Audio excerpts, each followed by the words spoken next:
When Deltarune Chapter 2 came out, the game was retconned to include a completely new mechanic, the Shadow Crystals. So far, the only way to obtain a Shadow Crystal is by defeating Jevil or Spamtonio in battle. As described by Sham, the Shadow Crystals cannot be seen. It is only through their shadows that they are visible. The Shadow Crystals also show some really weird and wacky things to their viewers, such as the fact that if you gaze into the Shadow Crystal while in a dark world, you see through the dark world itself. This has spawned a lot of discourse about these crystals in the community, and I mean a lot. If you've played the game, it makes sense. Just the name alone suggests mystery, as though Toby Fox visited your house and told you that these things are important, to which the community widely agrees. These crystals are important. The biggest thing we disagree on is what they are. There are dozens of interpretations of what the Shadow Crystals are. I'm not going to go over these, as Jaru went into great detail tearing apart the major theories, even my own. However, that was more than a year ago, and here, I want to start fresh, form some new conclusions that haven't been seen before without being blinded by logical fallacies such as selection bias, and I think I have just the thing.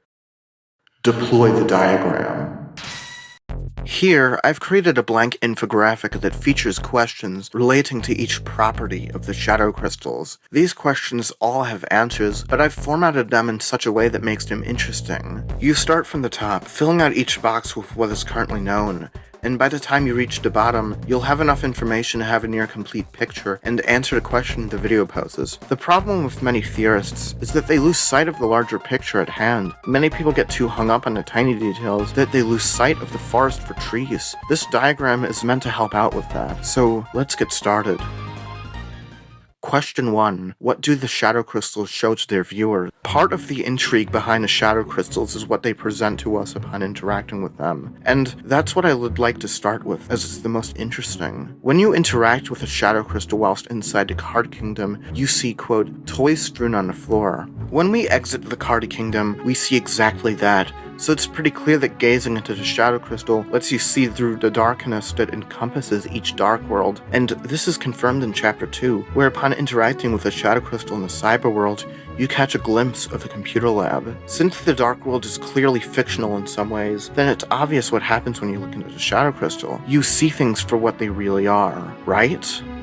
Except not really. That's what happens when you use a Shadow Crystal in the Dark World, but in the Light World, something else happens. The item changes from being called a Shadow Crystal to being called glass. If interacted with as Chris alone, they see right through their hand, but if they are with Susie, they watch Susie's expression turn cold through the glass, but when they remove it, Susie's goofing off.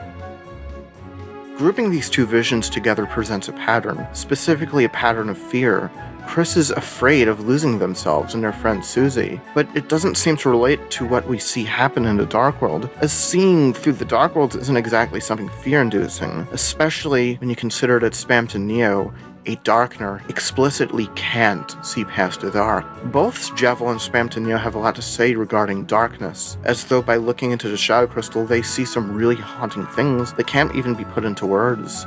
Spamton seems to have gotten a lot more insane after taking over the Neobody, and it shows. But despite this, we seem to be back at square one. You might be filled with despair, but don't worry. What the Shadow Crystals show their viewers is only a small part of what we know about them. It's important to not get hung up on the small details, for we're missing the forest for the trees. For now, we'll move on and return to this later.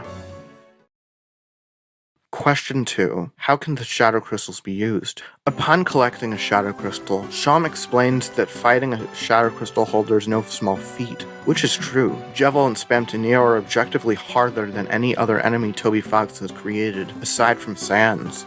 But this poses a question. Are these characters strong because they possess a Shadow Crystal, or do they possess a Shadow Crystal because they are strong? Well, we know the answer thanks to Chapter 2, because we fight Spamton 2 times, first in the alleyway, and secondly in the basement where he is in his Neo form, which houses the Shadow Crystal. Additionally, Spam to Neo utilizes many similar attacks to Jevil, such as the one here. So we know that the Shadow Crystals grant great power to Darkners. But what about Lightners? Nothing. Possessing a Shadow Crystal doesn't seem to change whether or not we are able to defeat these bosses, nor does it improve combat. At this stage, it's merely a symbol that you've defeated a secret boss. However, Sham does say they can stitch something up for us if we gather enough Shadow Crystals. If we ever fail to gather the Shadow Crystal from Spam to Neo, Sham explains that it is futile to continue gathering more. Whatever our goal is regarding the Shadow Crystals, we need all of them or none of them.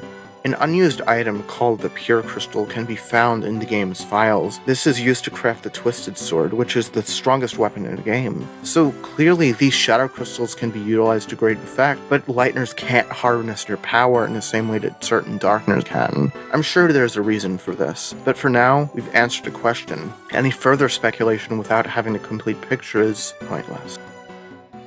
Question 3. Where are the Shadow Crystals found? We'll go from left to right. In Chapter 1, it isn't known how Jevil got his hands on a Shadow Crystal. However, I think there's a high likelihood that Jevil always had one. Take into consideration the fact that Jevil and Sham often played games together, and Jevil was the only one who could match Sham. Despite this, Sham still managed to defeat Jevil and arrest him. This was well after he went insane thanks to the forbidden knowledge Gaster supposedly gave to him. Many people claim that Gaster also gave Jevil the Shadow Crystal, but I personally find this unlikely due to the simple fact that Jevil's strength would have increased substantially upon receiving the Shadow Crystal, but it didn't, since he lost. Therefore, Jevil always had a Shadow Crystal. The Shadow Crystal in Chapter 2 is straightforward, as we already know the answer. The Shadow Crystal is found in the Neo body, the ideal dream body that Habsburg designed for himself, which was meant to become the Mettaton Neo we all know and love from Undertale. We've already seen that body before, and Spam to Neo has a very similar appearance. This dream body was tossed aside after being printed out, likely because Habsburg realized there was no conceivable way that body was ever going to be a thing. Thus, his dream of bettering himself through a new form was squandered. Question 4. What are the Shadow Crystals?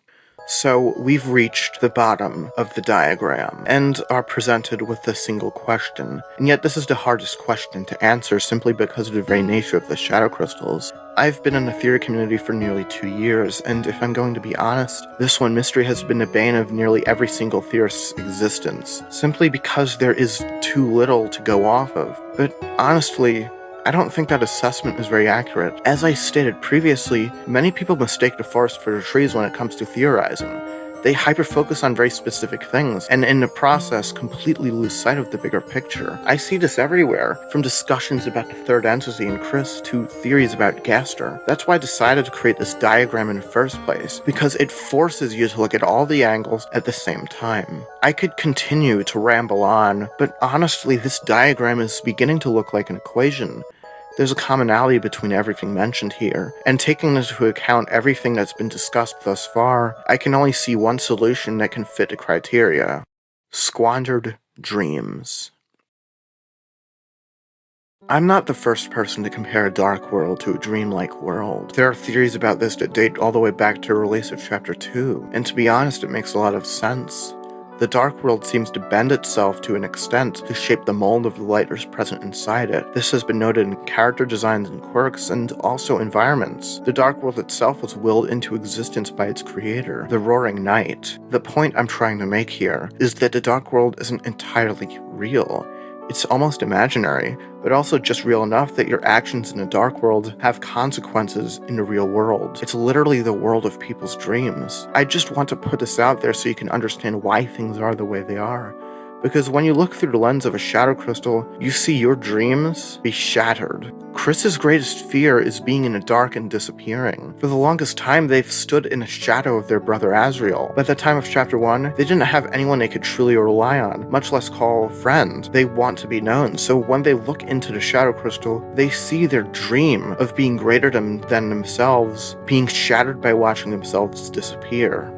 Thanks to past events, the Dreamer family grew apart from the Holiday family. Noelle, once a friend of Chris, is now really the only classmate who seems to look out for them. And while Chris probably appreciates that, they've clearly gone down a spiral of depression that prevents them from reciprocating that. But Susie? She's different. She follows her own rules and isn't afraid to join the dark side for a little bit of fun. She's a loose cannon, and the two are bonding together in an unfamiliar environment, and it's clear that Chris likes her and probably wishes to be like her too. So when Chris is with Susie and they decide to gaze into the shadow crystal, what do they see? They see Susie turning on them, reverting back to the angry, self-serving, and aggressive form she was in before her Dark World adventure. These aren't Chris's fears being magnified, but rather Chris's hopes and dreams being flipped in some of the worst ways imaginable, because that's what the shadow crystals are. They're the squandered dreams of a Lightner. So when a Lightner views the world, they do so through this lens. No wonder Spamton fell into such despair upon taking over the Neobody. He's a Darkener. He's not the quote-unquote dreamer. Rather, he's part of the dream. He can't see past the dark. He's a Darkener. He's literally part of the darkness that encompasses the dark world. He can't see beyond it. All Darkener can probably see using a shadow crystal is their perception of the dark world being warped as an inversion of their dream. Spamton is afraid that he isn't big enough. The entire reason he took over the Neobody is so he could become a big shot again, and yet the body contained a shadow crystal whose very nature is to twist the dreams of Darkeners and Lightners inside out in a cruel twist of irony.